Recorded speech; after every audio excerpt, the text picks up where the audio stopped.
kesimpulannya itu di bawahnya atau di tabel binomial ini.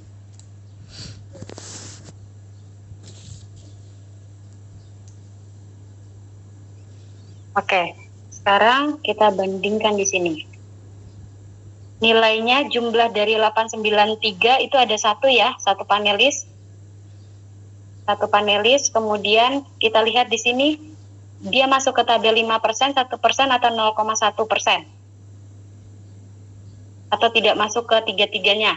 Tidak masuk ke tiga-tiganya, Bu. Tapi dia nilainya kurang dari tabel 5%. Dia kurang kan, berarti di bawahnya 7. Berarti kurang dari tabel 5%. Artinya adalah dia tidak signifikan. Ditulis di sini. Tidak signifikan.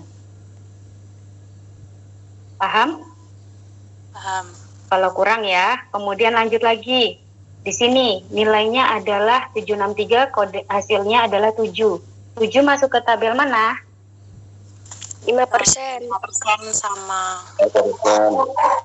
5% kan? 5% benar? Oke. Kalau misalkan dia masuk ke tabel 5%, artinya adalah signifikan. Gitu. Kemudian kalau misalkan nilainya di sini dia masuk ke tabel 1%, contoh misalkan di sini nilainya 8. Ya, berarti kan dia masuk ke dalam tabel 1%. 1%. Ya, Bu. Oke, berarti artinya adalah dia sangat signifikan.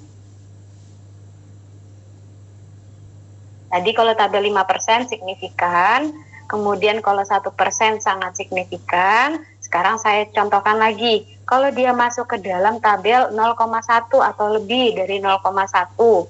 Contoh, misalkan di sini 9. Dia masuknya kesimpulannya apa, Bu? Contoh di sini 9. Berarti dia sangat-sangat signifikan atau ditulis di sini excellent. Paham?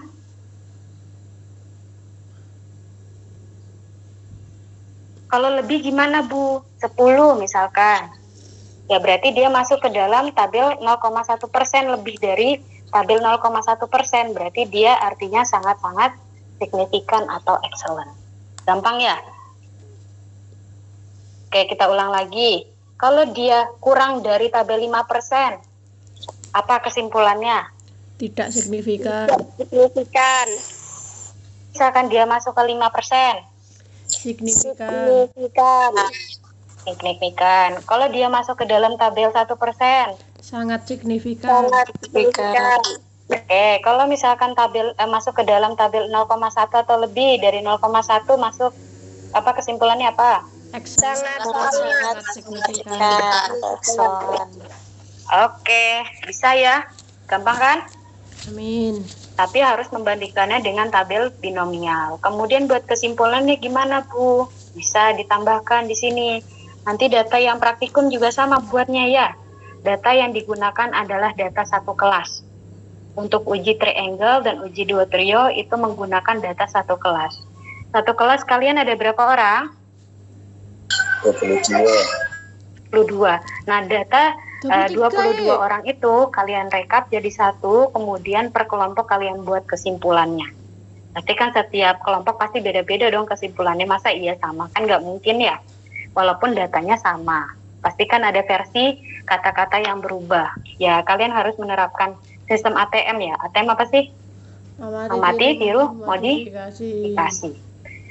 Nah, kalian bisa buat kesimpulannya seperti ini. Dari tabel di atas, dapat diketahui bahwa panelis, nih ini contoh lagi deh biar saya kasih,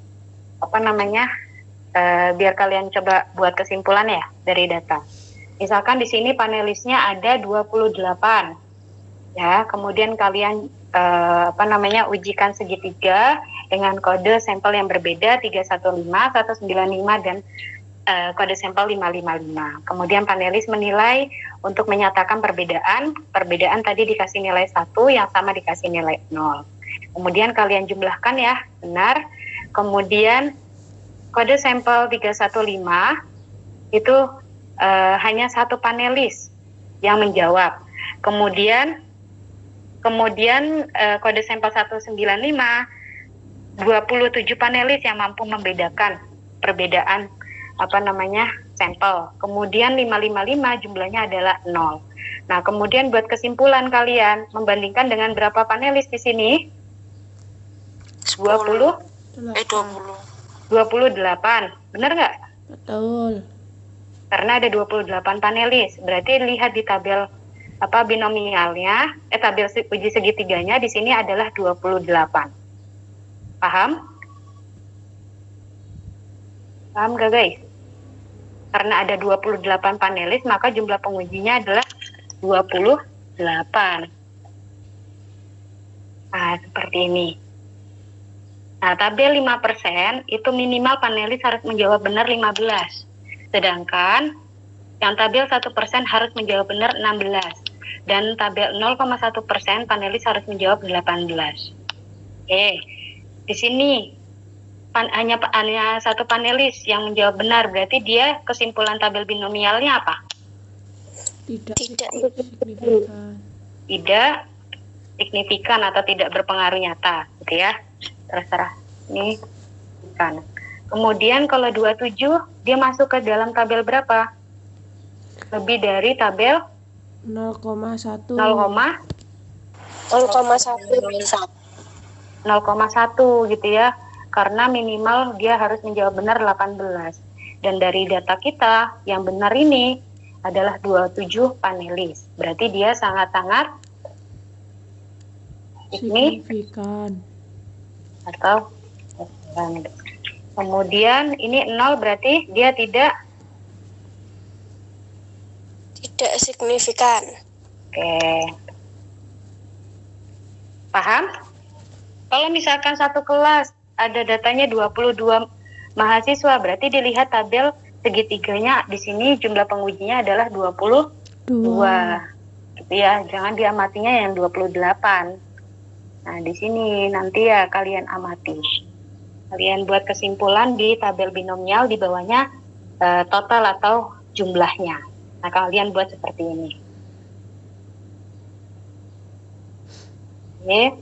Nah, terus baru kalian bisa buat kesimpulan. Seperti ini contohnya.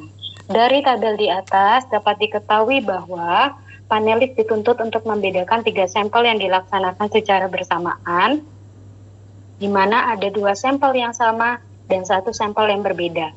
Untuk menentukan hasil di mana panelis tersebut signifikan atau tidak, maka panelis menguji lanjut menggunakan tabel binomial dan hasil yang diperoleh dalam uji kali ini yaitu sampel sosis misalkan, atau nugget, atau bakso, terserah.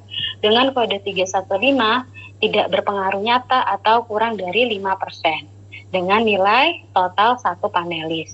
Dan kode 555 tidak berpengaruh nyata atau kurang dari 5% juga dengan nilai total 0 panelis. Kemudian namun pada sampel kode 195 dia sangat signifikan atau excellent dari beberapa sampel lainnya dengan nilai total 27 panelis atau lebih dari 0,1%. Gitu ya, ini buat kesimpulannya. Paham? Jadi ketika kalian membandingkan dengan tabel binomial, kalian tulis di sini, kemudian kalian jabarkan kesimpulannya lebih panjang lagi. Kemudian nanti untuk tugas kelompok atau responsi data kan itu dikerjakan secara berkelompok. Nanti kalian kerjakan di Word. Nah, ditulis seperti ini.